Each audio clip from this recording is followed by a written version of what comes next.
I'm Vin. I'm Sori. And this is Pantera Shattered. Shattered.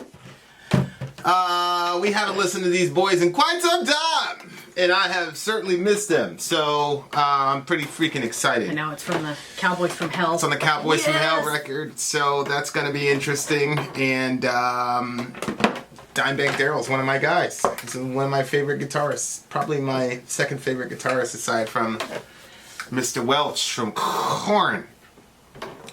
For timely topical political commentary, you can hit me up in Middle America with Vin and Sori. We have a lively discussion forum where you can meet the world famous Matthew Maeda and his beautiful other better half, Cassia.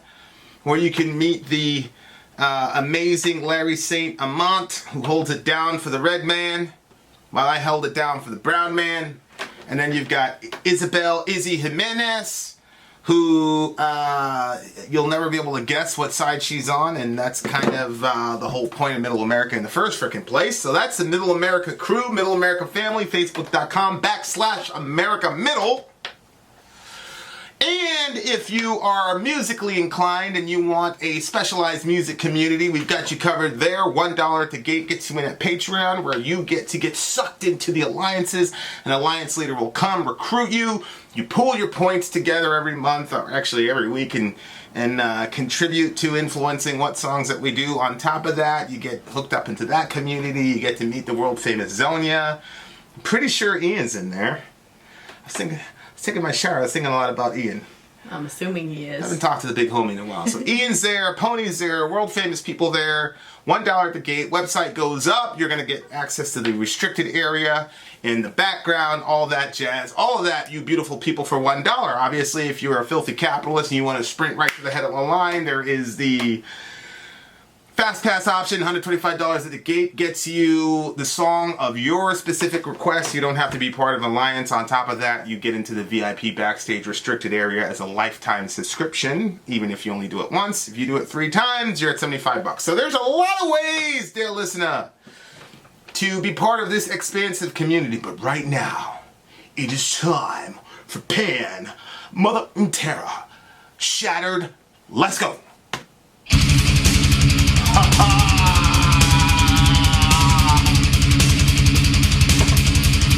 Just one note.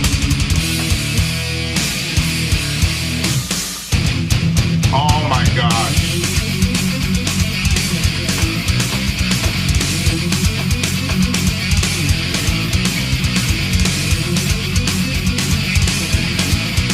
That glare.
Dimebag freaking down.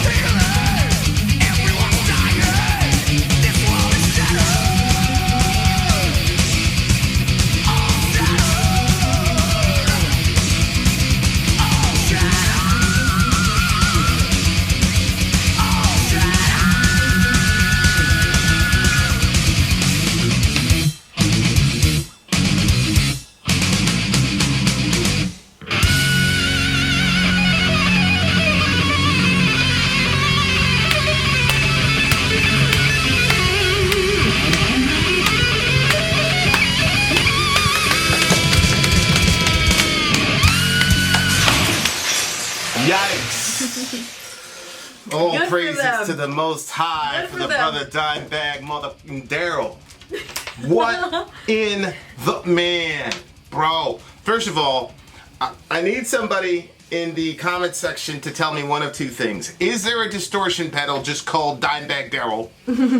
Because I swear to God, I will buy it right now. Like Immediately. his sound, like his sound, particular that signature. I whenever I play my stuff, like that is the level. That's what I want to hear. And then I'm like putting it through my amp, and it's got all these trillions of settings. If somebody can get me a Dimebag Daryl distortion pedal, send me the link. I will freaking get you a new shirt. Now look, if there is a specific setting or groups of settings where he talked about or whatever, and then you can get me that too, that's second best. But I need that freaking pedal. This one is dragging her heels about doing our song. I've got one song on track that's just like a regular funny new metal song, and there's another song that I'm actually taking seriously. But I need the right settings. Anyway, and that's coming up. We'll put that on Patreon. And whether or not you are a patron, if you get me that Dimebag distortion pedal, you're in. All right, enough of that. I just think that Dimebag Daryl is okay. So Dave Mustaine is, as far as in all thrash and the big three or whatever. The big four. Probably the most technically gifted guitarist. But there is nobody that can write heavy riffage like Dime. Mm-hmm. And it's not, he was what, 21, 22, 23? This was written in what? What year? No idea. Go back to right there. Scroll down. 1990. 1989? 1990? That was like almost 30 years ago, maybe? I can't do math right now. Were you surprised when it sounded like Judas Priest there at the beginning? I think Phil is probably the most underrated singer in metal. That was crazy. Lyrically and sonically, I think Phil has got to be the most underrated singer, frontman, whatever you want to call it, in metal history. First of all, the other thing I need to do is I need to Google this thing and find a live version of this, because, you know, I know your voice kind of goes out as time goes by, although it doesn't seem to have affected Halford. To see that, yeah. It doesn't seem that it affected Halford. I was listening to an interview with Head, and he was talking about they were playing with Halford, and they were talking about pre-show rituals. And so Head is like, oh, you know, you guys are up in like 10 minutes. What do you do with your voice? Da, da, da, da. And Halford was like, he didn't do any warm-up, so he just went out there and Painkiller! I was like, what? I knew this guy that used to speak for like extended periods of time with no preparation. And it sounded like he had done... Yeah, that's different though. Not for him. Everybody would be like, what's your technique? What do you do? How do you study for this? Yeah, but that's just like somebody having a certain type of mind. This is physics, like your vocal cords. You know what I mean? Your mind is just another type of extension of who you are. Yeah, but somebody's got vocal cords, somebody's got a mind. The mind is in the metaphysical world, and that's a little bit different. It's not bound to the laws of science, whereas like your voice, your vocal cords are bound to the laws of science. And for the guy who's like 50, 67 years old, yeah, that's pretty crazy. And you go out there without any prep or anything like that, and you're still hitting these notes like flawlessly and clean. This right here, I mean, he at some points went higher than Halford, in my opinion, and he sustained it for the whole song. Like, maybe that's why it was a 3.5 minute song. that could, yeah. Yeah, I mean, you know, this is not I'm like gonna go all out for 3.5 minutes. this is not like the quote unquote official Pantera sound because of how high he went. And I'm pretty sure they were a glam band before. They What? Yeah, people say your memory is so horrible. It's so terrible. I swear to God. Yeah, people were sending Why us. do I even say anything at all? When we were like right there, that's Pantera. When we were first started listening to Pantera, people were like, "Yo, check this out." You know what I mean? Like, look at that. Like, that's Vinnie Paul. That's Dime. Like, they were you know, they were a glam type of. They had a glam hair band type aesthetic. We should probably put this in. Let's put this in as the screen cap on. So, anyway, I say this all the time. Like, when I first got into metal, the only song that I heard was Respect. Respect. Or, no, it's not Respect, it's Walk. And so I was like, You know, they weren't Korn, they weren't Slipknot, so I was like, forget it. And like, I just had this, and then when you look at Phil, you know, he's kind of Neanderthalish. You know what I mean? Like, he's kind of like his stage presence is, you know, like if you watch Maynard on stage, like, you could tell like this is a super intellectual dude. Like, he's deep. He's trying to center himself even as the songs go on. His band's playing. He steps in the background. Like, you could just tell. Okay, this dude is. But, you know, with Phil, if you judge a book by its cover, you're going to miss out. Because, number one, this guy could write some pretty deep lyrics. And number two, he could sing his ass off. I don't know, man. Every time I listen to Pantera, I'm like, man, I do not know.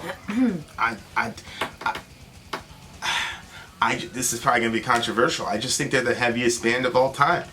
I really, really, really do. I think they're the heaviest band of all time, and I think Dimebag Darrell is just one of a kind. I think all guitar players know what I'm talking about. You're trying to write music and you're trying to write it heavy, and you want. I mean, compare this song to Walk, for example, or 5 Minutes Alone. They're completely different styles, and it's just so freaking raw and heavy. Like, when I got my guitar, like, I was like, man, I'm gonna write the heaviest song ever. You know what I mean? Like, and there were so many transitions and little one-off nuances and all the rest of it, man. Like, it's unbelievable. The guy's insane. The whole band is crazy. The whole band's crazy. Some people are very talented. I'm sure the bassist is a badass. When I was a teenager, there was this guy that came to our town. His name was Noel Rosa. I don't even know if his stuff is up on YouTube. But anyway, when he came, like, everybody was like he talked about how when he was young, he started doing music, and then he was touring, and we actually thought that he was like a big time, right? But he really wasn't. He was very, very small, and he never really amounted to anything musically. Shout out or to the big otherwise. If the stories are true. Anyway, but when he came and he was playing, like, I wanted to be an artist so badly after hearing him. I was like, wow, like, you have a heart for music, and then you just go play, and then you travel around and you share your music. And I was like, you know what? I am going to write some songs. And I went home and I don't have it. It's literally not in me. I disagree.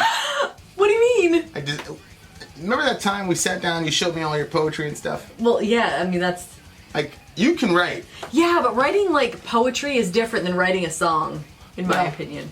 I know, but you know, me and my little brother were talking about this yesterday. There's so many things that you could have done that you were just held back from, either by your culture or your family or just your own, you know, doubt of whatever. Like,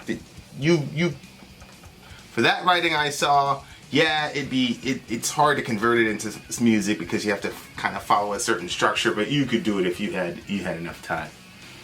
And or the right partner, maybe. And devoted yourself to it.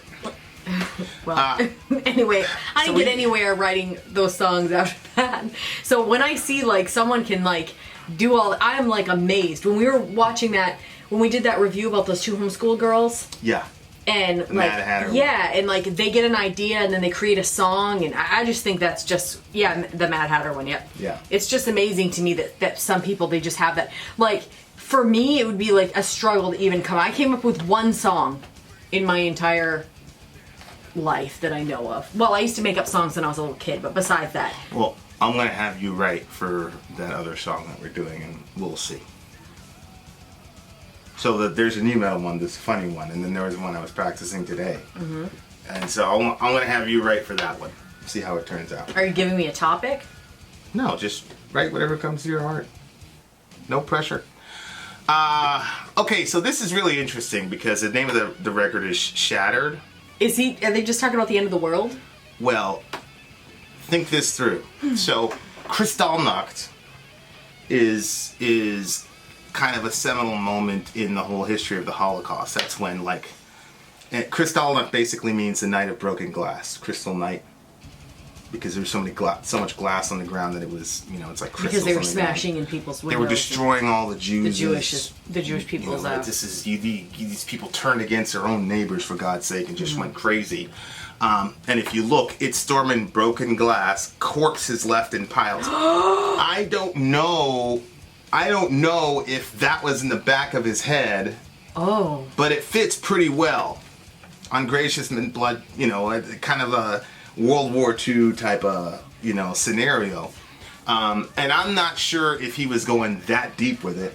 You know what I mean? In that first line. But that's kind of, I was like, whoa, dude, like that's pretty, and the subconscious is a hell of a thing. I'm sure everybody heard about Kristallnacht in social studies. Although, do you remember any teaching about that? The first discussion that I remember about it was when you told me about it, but that doesn't mean that I didn't learn about it. Yeah. I remember, but to me, if I heard about them smashing in the windows, it wouldn't have affected me as much as the concentration camps did. The concentration camps were so horrific that it would have made it so I didn't remember them doing that. When we were in a homeless shelter one summer in New Jersey, and the way that it worked is you basically hopped from place to place every week. And one of the places that we hopped to was a synagogue. And so they had all these books out, obviously about the Holocaust or whatever. And so I was reading the testimonies of these people that were part of Kristallnacht, as far as they had Germans and Jews in the book. And it was just talking about, so it was one of those things where you had societal evidence that the tide had really changed, and it got very dark, and it was sort of like, these guys are in a lot of trouble, Before, people were saying it was a myth, blah, blah, blah, nothing's really going to happen, yada, yada, yada, because nobody was prepared for the monstrosity that was the 20th century. And then, that happened. So, anyway. Then, if that is freezing, there's no healing, families are dying. Yeah. Like, in those camps, like, it was really, really cold. I remember reading, like, one story where the people were, like, they had to stand outside for a really long time, and they just kept stomping their feet to stay warm.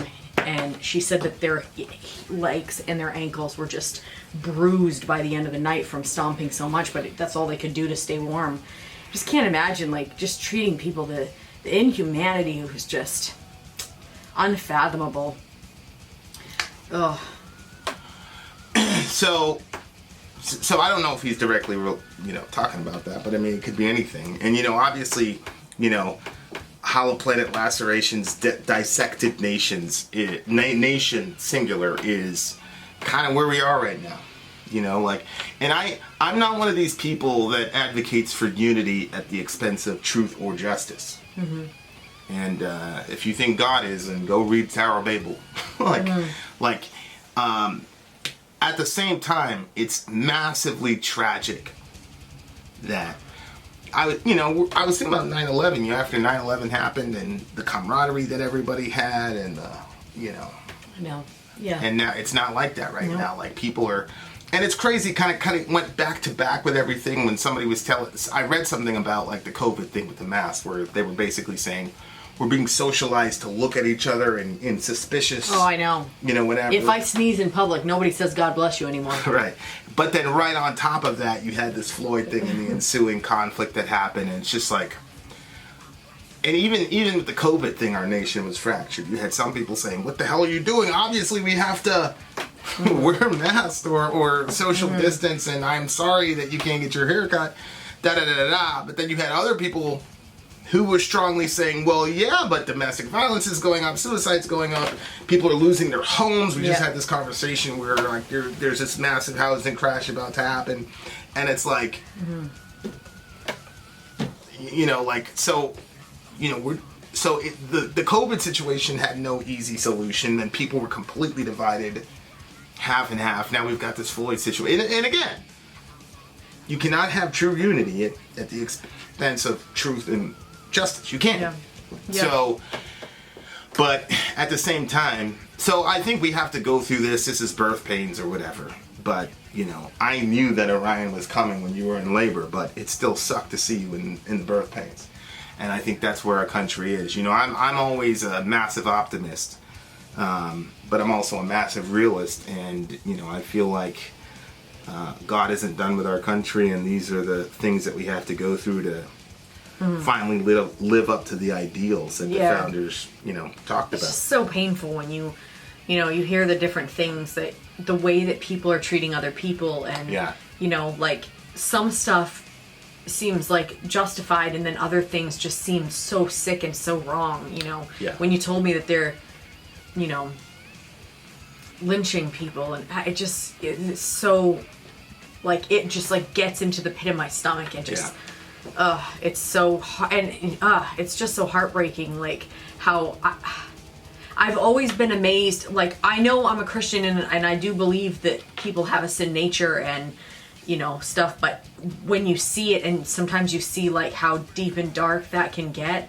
it's just, and both sides feeling like, I was talking to this Christian dude, and he posted this video of this black dude knocking out this white dude, and then under the comment section, everybody's like, get your guns, this is why I carried it. And I'm like, you're a Christian. I'm like, what are you doing? And he's like all co-signing. I'm like, what are you doing? Like, we're talking about shooting someone now because they beat you in a fight? Like, what the hell? Like, and then I said, here, I basically, it was very interesting. I said, I went through this big long screed, and then I said, here you are, you know, being influenced by demons to divide and your country and increase its bloodshed. And he deleted the thread after that. So, you know, as a Christian, you can kind of go from that angle, but, you know, I think people, we're just trying to figure out how to, you know, fight for the cause of justice while at the same time keeping us all together. And, you know, I mean, it's tough, but, you know, that's kind of where we are. But the reason I brought that up was just because it's like, again, this is a song, okay, sonically with him singing like that, sure. You know, like you could probably say that's the late 80s, early 90s, because nobody sings like that anymore. You know what I mean? But just the subject matter and the riff, like the song. Oh, yeah. The song didn't sound, didn't have a dated sound at all. Right. You know? Right. So that was just crazy. It's a crazy, crazy song. I love it. I don't know if it's because I haven't listened to Pantera in a while, or if this was... Yeah, but you didn't expect it to... They didn't sound like Pantera. So if you loved it, you loved it. That's just it. Well, the guitar sounded like Pantera. Yeah. But definitely not the... Phil Anselmo, man. God almighty. Unbelievable stuff. What do you give it? 9.4. This is a 10 for me. Woo! Very, very, very good song. Vin out. Sorry out. Gone.